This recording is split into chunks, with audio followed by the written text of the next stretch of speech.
Bonjour et bienvenue. Aujourd'hui, on se penche sur des extraits d'un livre, Epiginosko, tome 3 de Mardoché Andouna.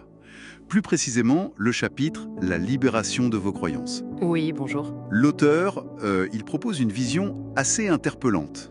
Il dit que la connaissance spirituelle, celle du Christ, c'est pas juste une inspiration du dimanche, quoi. Non, pas du tout. Pour lui, c'est une vraie science.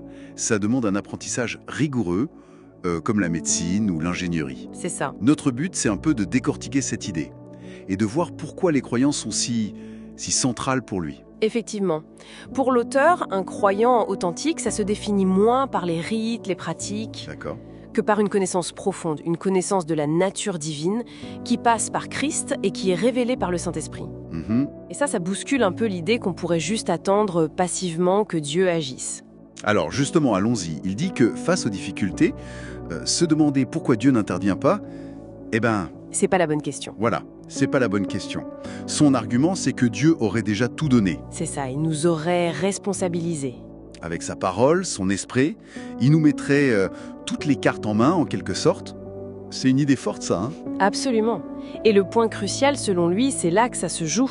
Nos propres croyances. Ah oui. Nos peurs, nos préjugés, nos habitudes, opinions, même nos coutumes, tout ça, ça peut faire obstacle. Obstacle à quoi? À la parole de Dieu, Exactement.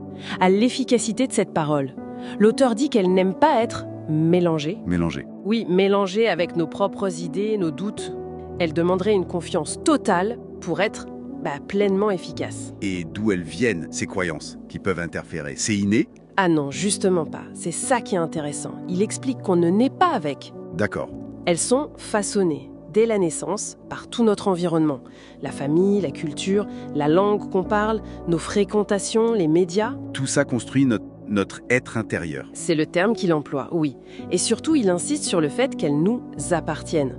Leur gestion, c'est notre responsabilité. Même après une expérience spirituelle forte, une nouvelle naissance, comme il dit. Oui, même là, c'est une distinction clé. Ces croyances héritées, elles restent là, sous notre responsabilité. On ne les efface pas alors? Non, on ne peut pas les supprimer. Ce serait comme vouloir supprimer une partie de soi.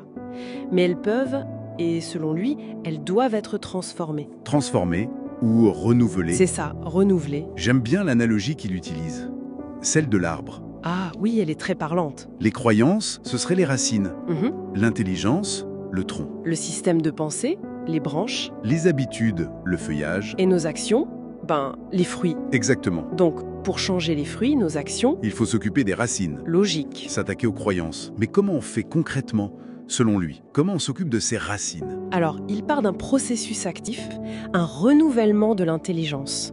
Il cite d'ailleurs la Bible là-dessus. Oui, Romains 12:2, soyez transformés par le renouvellement de l'intelligence. Voilà. Et cette transformation, elle passe principalement par la connaissance de Christ. Approfondir cette connaissance. Et les outils pour ça, hein? Il met l'accent sur deux choses, la méditation de la parole et la prière en langue, qu'il présente ici comme une communication spirituelle directe. Le but, c'est d'aligner notre être intérieur sur ce qu'il appelle la vraie connaissance. Quand il parle de méditation, il cite aussi Josué 1:8, je crois. Mm. Médite le jour et nuit. Oui. Et c'est pas juste une contemplation passive, alors. Non, pas du tout. C'est actif. C'est répéter, réfléchir, vraiment mâcher la parole pour qu'elle s'intègre, qu'elle devienne une seconde nature, une habitude. Il va même assez loin dans cette idée, Oui, jusqu'à conseiller de choisir son environnement. oui, être sélectif. Sur les fréquentations et même sur la musique qu'on écoute. Ah oui, il critique certains chants chrétiens. Effectivement, il trouve que certaines paroles, même populaires, sont contraires à ce qu'il nomme la vérité de l'Évangile. Par exemple. Mais par exemple, demander à Dieu une pluie de bénédictions, alors que selon sa lecture, elle serait déjà acquise en Christ.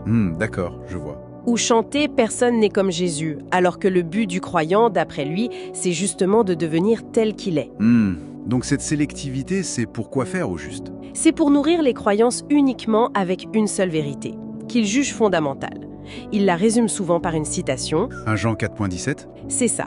Tel il est, tel nous sommes. Se focaliser là-dessus, sur cette identification avec Christ. Et c'est ça qui permettrait la transformation.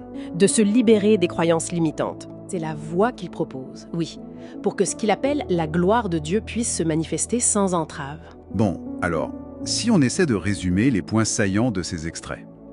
Premièrement, La connaissance spirituelle vue comme une science, une discipline exigeante. Oui, pas quelque chose de vague. Deuxièmement, nos croyances. Elles viennent de notre vécu, elles sont cruciales et c'est notre responsabilité de les gérer. Exactement, elles sont la clé ou l'obstacle. Et troisièmement, leur transformation. C'est un processus actif par la méditation ciblée sur la parole et sur qui on est en Christ. C'est ça le chemin pour vivre pleinement sa foi, selon cet auteur. Tout à fait. L'accent est vraiment mis sur la responsabilité personnelle, l'action délibérée, on est loin d'une attente passive. Il faut agir sur son monde intérieur. C'est l'idée principale, oui. Remodeler son être intérieur. Ce qui nous laisse avec une question peut-être. Si nos actions ne sont que les fruits visibles de nos croyances profondes, quel genre de jardinage intérieur on pratique au quotidien? Oui, quelle culture consciente de nos croyances? Est-ce qu'on y prête attention ou est-ce qu'on laisse un peu pousser les mauvaises herbes? Exactement. Est-ce qu'on cultive ou est-ce qu'on néglige? C'est une réflexion intéressante à poursuivre. Tout à fait. Merci beaucoup d'avoir exploré ces idées avec nous aujourd'hui. Merci à vous.